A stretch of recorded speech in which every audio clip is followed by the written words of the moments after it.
Let dad and his new wife stay in my house because he was struggling financially, but then just 1 month later his wife sits me down for a talk to get me to pay monthly rent. My life has always been difficult since the moment I was born. You see, my mom passed away while giving birth to me in the hospital. I was then raised by my dad, who somehow blamed me, a literal baby, for his wife's untimely death. Throughout my childhood, there was not a single day in our house that passed without my dad reminding me in his own harsh way that I was the reason my mom was gone from this world. He would constantly tell me how my birth had taken away the person he loved the most, and how he never really wanted me in the first place. He would point out that because my life had come at such a high cost, I needed to work hard and live up to it, otherwise my mom's death would have been in vain. As you can imagine, hearing those harsh words as a child was devastating. I was too young to fully understand the complexities of grief, loss, and anger. I needed my mom too, but she was gone, and the only living parent I had left treated me like I was the problem. My dad, who was supposed to be my protector, my guide, my source of comfort, instead became the one who constantly reminded me that I was unwanted in his life, that my very existence was a curse. Growing up in that environment was incredibly difficult. I often felt guilty for even existing and breathing. There were times when I desperately wanted to talk to him, to tell him how his words hurt, how they made me feel like I didn't belong, even in my own home. But fear kept me silent, and the few times I did try to speak up, I was met with more bitterness and anger. The result was a childhood marked by a profound sense of loneliness and isolation.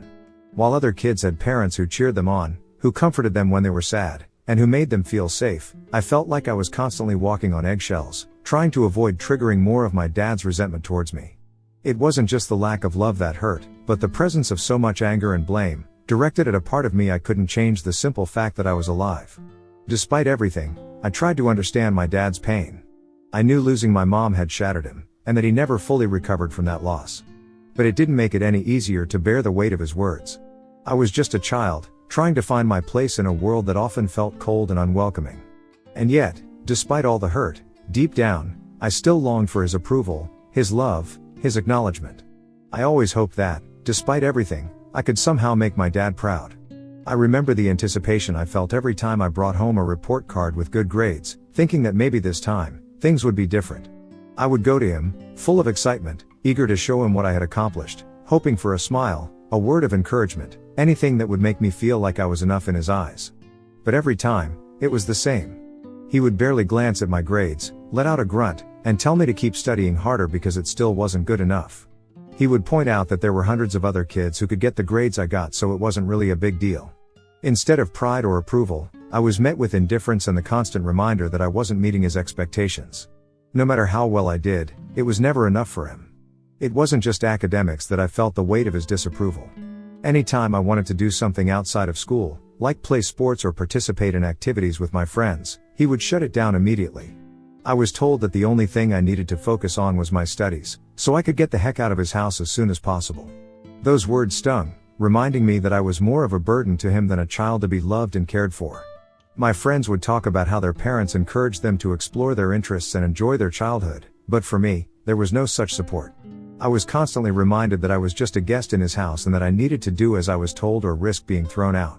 The weekends, which should have been a time to relax or have fun with friends, were no different. If I ever asked to go out or spend time with my friends, he would go on a rant about how I was wasting his money, even if all I wanted to do was something simple like hang out at a friend's house or go to the park. He would launch into a lecture about how hard he was working to put me through school, and how I had no right to waste time or resources on maintaining friendships. It was as if anything that brought me joy or a sense of normalcy was automatically deemed unworthy or frivolous by him. I remember one of the most painful memories was how he reacted to my 15th birthday. Now, most kids look forward to their birthdays with excitement, planning parties or gatherings with friends, but for me, it was a day filled with dread each year. He didn't like me celebrating my birthdays, but that year I thought things would be different. I wanted to go out for a movie with my friends and have some pizza. When I finally mustered up the courage to ask him for some money, he had a fit. He screamed and told me that I had no right to celebrate the date since it was also the day that my mom had passed away. He made it clear to me that my birthday was always going to be the worst day of the year for him, and that I should never even think about enjoying it. As a result, I never celebrated with my friends. As you can imagine, over time, all of these repeated experiences taught me that my dad clearly hated me and didn't want me around. The constant rejection and criticism took a toll on me, making me feel like I was always walking on thin ice, trying not to do anything that would trigger his anger or disapproval. I slowly learned to keep my hopes and dreams to myself. I stopped expecting approval or encouragement from him because I knew it would only lead to disappointment and hurt. I tried my best to be strong for myself and focused all my energy on getting good grades so I could escape my dad's house. In the end, all the hard work, perseverance, and determination I poured into my studies finally paid off. I remember the moment I received my acceptance letter to a top university, complete with a full scholarship. It was a mix of relief and pride. I was finally getting out of the house, away from my dad's oppressive grip, and stepping into a new chapter of my life where I could live on my own terms. Leaving home felt like a huge weight had been lifted off my shoulders. For the first time in my life, I was truly free. Those 4 years in college were some of the best days of my life. It was a period of self-discovery, growth, and joy. I could finally live like a normal young adult, experiencing all the things that had been out of reach for so long. My dad no longer had control over me, although he tried to extend his influence even from afar. But I didn't listen to him anymore. I had spent enough of my life under his thumb, and now it was my time to make my own decisions, to carve out the life I wanted for myself. Despite all the newfound freedom and the fun of college life, I didn't lose sight of my goals. I kept my grades up, determined to make the most of the opportunity I had worked so hard to earn. But I also made sure to enjoy myself and experience everything college had to offer. I went to parties, joined clubs, made new friends, pursued my hobbies, and finally started living life the way I had always imagined it could be. It was during this time that I met my girlfriend, Sheila. Meeting her was one of the most unexpected yet wonderful things that happened to me in college. From the very beginning, there was something about Sheila that drew me in. We're both incredibly similar, ambitious, driven, and focused on building our careers. But beyond that, what really made our relationship special was the way we connected on a deeper level. Sheila understood me in a way that no one else ever had. One of the things I love most about her is how we can just sit together for hours without the need to fill the silence with words. She allows me to be lost in my thoughts, something that's incredibly rare to find in a relationship. With Sheila, I never feel pressured to be anything other than myself. We enjoy each other's company, whether we're talking about our dreams and goals or simply sitting side by side, comfortable in our silence. Sheila was the first person in my life who truly made me feel like I didn't have to carry the weight of guilt that I had been dragging around for so many years. She saw right through the pain that I had been living with, the pain that had become such a constant presence in my life that I almost didn't recognize it as abnormal. Sheila pointed out how deeply wrong it was for my dad to have blamed me for my mom's death and how no child should have to bear such a burden. She encouraged me to seek therapy, something that, up until then, I had never really considered. My dad's words were so deeply ingrained in my mind that I didn't even realize there was a way to escape from their influence. Going to therapy was one of the most transformative experiences of my life. It wasn't easy at first, confronting the reality of my upbringing, acknowledging the trauma I had endured, and learning to dismantle the toxic beliefs I had internalized took a lot of courage and effort. But therapy opened my eyes in a way nothing else had. It allowed me to understand just how flawed my dad's thinking was and how much I deserved better. I slowly learned that I wasn't to blame for my mom's death and that my dad's anger and bitterness were his issues to deal with, not mine. As I started to heal, I remember I found myself growing angrier at my dad. It was like all the resentment I had buried deep inside me was finally coming to the surface. I had spent so many years trying to earn his approval, trying to be the child he wanted me to be, all while carrying the guilt he had placed on my shoulders. But now, I was realizing that none of that was my responsibility and that he had unfairly and cruelly burdened me with his grief and anger. This anger made it difficult for me to maintain any kind of relationship with him during my college years. I hardly talked to him, and when I did, our conversations were short and tense. I would snap at him, unable to keep the bitterness out of my voice, and I had little patience for his attempts to control or criticize me. There was one time when I finally confronted him about everything. It wasn't something I had planned, it just came out in a moment of frustration and pent-up emotion. I told him about all the years he had blamed me for my mom's death, how his words and actions had deeply impacted my mental health, and how I wasn't going to let him do that to me anymore. I made it clear that I was done being his scapegoat and that I deserved to be treated with respect and dignity, otherwise I would cut him off permanently from my life. For once, he didn't have anything to say. He didn't apologize, which I had hoped for, but he also didn't deny what I was saying. After that conversation, I noticed a change in the way my dad interacted with me. He seemed to try to be gentler, less harsh, whenever he talked to me. It was as if he was making an effort to change, to be more considerate of my feelings. But despite this, our relationship remained strained. The years of pain and resentment couldn't just be erased with this. I appreciated the small shift in his behavior, but the damage he had done would take more than that to repair the relationship, if it could be repaired at all. Over the years, even though my relationship with my dad has remained sour, I no longer feel the same level of anger or guilt that I once did. I have slowly come to terms with the fact that while I can't change the past, I can control how I let it affect my future. Of course, Sheila's support and encouragement have played a huge role in this journey, and I'm incredibly grateful to her for helping me see that I am worthy of love, respect, and happiness. Recently, my dad got married to his girlfriend, Dee Dee. It was a small, intimate wedding, and despite everything that had happened between us over the years, I decided to attend the event along with my girlfriend, Sheila.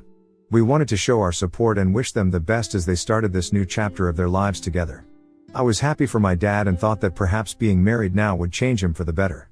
However, just a month after they got married, my dad called me, sounding desperate. He had made some poor financial decisions and was struggling to make ends meet. He told me how he hadn't been able to pay the rent on his place for the past 6 months, and now he was facing eviction. He told me that he couldn't tell his wife about this as it would start a fight between them. The first thing he asked was if I could cover his rent. Hearing this, I immediately refused even though I had the means to do it. I didn't want to be used as a financial safety net, especially given our complicated history. I've worked hard to build the life I have, and I didn't want to set a precedent where he could turn to me for money whenever things went wrong. But after I talked it over with Sheila, I started to feel guilty. I couldn't shake the feeling that maybe I was being too harsh, that despite everything, he was still my dad, and maybe he genuinely needed help. So, I called my dad back and offered him a compromise. I told him that while I wasn't willing to pay his rent, I would let him and Dee Dee stay with me temporarily since I lived in my house all on my own and had plenty of space for the both of them. I told him that they could live at my place until they managed to save enough money to get back on their feet and find a new place. It wasn't an easy decision, given everything that had happened between us in the past, but I felt it was the right thing to do. I made it clear that this arrangement was temporary and that I expected him to work toward getting back on his feet. My dad took some time to think about my offer, but he eventually called back and agreed to the arrangement. Within 2 weeks, he and Dee Dee moved into my place, and I set up a guest room for them. The first month or so was a period of adjustment for all of us. It had been years since I had lived with my dad, and we were both very different people now. I was no longer the teenager who had to silently endure his criticisms. I was an adult with my own life, habits, and routines. Unfortunately, it didn't take long for his old patterns to resurface. My dad started commenting on my lifestyle and habits as if nothing had changed. Whether it was the way I spent my time, the way I kept the house, or even the way I managed my day-to-day lives, he seemed to always have something to say. But I wasn't the same person I used to be. This time, I wasn't willing to let him have that kind of power over me. Whenever he would start criticizing or trying to control aspects of my life, I would stand my ground and tell him to stop. I would make it clear that he had no right to comment on my choices, especially while living under my roof. I wasn't rude about it, but I was firm. I wasn't going to let him dictate how I should live my life, not anymore. Of course, this didn't sit well with his wife, Dee Dee. Once or twice, she made comments about how I needed to respect my dad. She would tell me how he had sacrificed so much. I would simply shake my head because I knew the truth about him, and it was clear that she didn't know about half of the things that he put me through as a child. I did respect my dad, but I wasn't going to allow him to walk all over me or let him undermine my choices. I had spent too much of my life trying to please my dad at the expense of my own happiness, and I wasn't about to fall back into that pattern. Still, it wasn't my place to tell the truth about my dad to Dee Dee, so I would just keep my mouth shut whenever she made those remarks. It wasn't worth getting into an argument over. I knew that living together was going to be challenging, but I hoped that, with time, we could all find a way to coexist without too much friction. But then, one evening, after a particularly long day at work, I came home to find my dad sitting in the living room, watching TV with his wife. The house was a mess and there were dishes piled up in the kitchen. I asked my dad why he hadn't cleaned up, since I had told him and his wife repeatedly that they needed to pick up their share of the household duties and it was his day to clean. "You know," he started, in that familiar tone that always set my teeth on edge, "you are a grown-ass adult who I raised single-handedly after your mom passed away. You should feel ashamed for even asking me to do more work for you at this age. You can wash the dishes yourself." I was so pissed hearing those words that I shot back, saying, "You know what's really embarrassing? The fact that you're sitting here on my sofa, in my house, watching my TV, eating my food, and ordering me around when you were the one who begged me to move in for free. You and your wife have done nothing to help me out this whole time. Guess what? If you don't feel like doing the dishes, then you can just pack your bags and leave anytime." My dad just stared at me, taken aback by the force of my response. There was a tense silence, and for a moment, I thought he might actually get up and storm out. However, I knew he had nowhere to go, so I turned and walked out of the room, slamming the door to the kitchen behind me, my heart pounding with a mix of anger and frustration. The next morning, I went downstairs and found myself alone in the kitchen with Dee Dee. My dad had likely left early for work. As I was about to exit the kitchen, Dee Dee asked if she could talk with me. I wasn't entirely sure what to expect, but I agreed to sit down and listen. With a serious expression, Dee Dee began to tell me how hurt my dad was after our conversation the previous night. She said that I had no right to treat him that way, especially considering how much money he had supposedly spent to help me buy my house. Naturally, I was taken aback. My dad hadn't given me any financial support since I left for college. I had bought this house with my own money that I had saved diligently for years. The claim that he had contributed significantly to my purchase was completely unfounded. I asked Dee Dee to clarify what she meant, and she explained that my dad had told her he had used some of his savings to help me buy the house. It was as if a light bulb had gone off, and I almost found it amusing that this was the narrative my dad had fed her. Before I could respond, Dee Dee continued to insist that I should be grateful for the help my dad had supposedly given me. She felt that, given his financial struggles, it was only fair for me to start repaying some of that money back to him by paying rent to them while they stayed with me, since this was basically my dad's house also.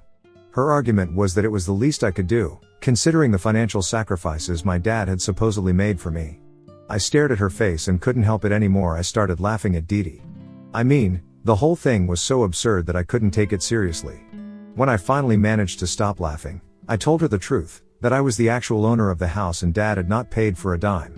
The look on her face was priceless. It was clear that she had no idea that I owned the house, and the embarrassment and anger she felt must have been overwhelming.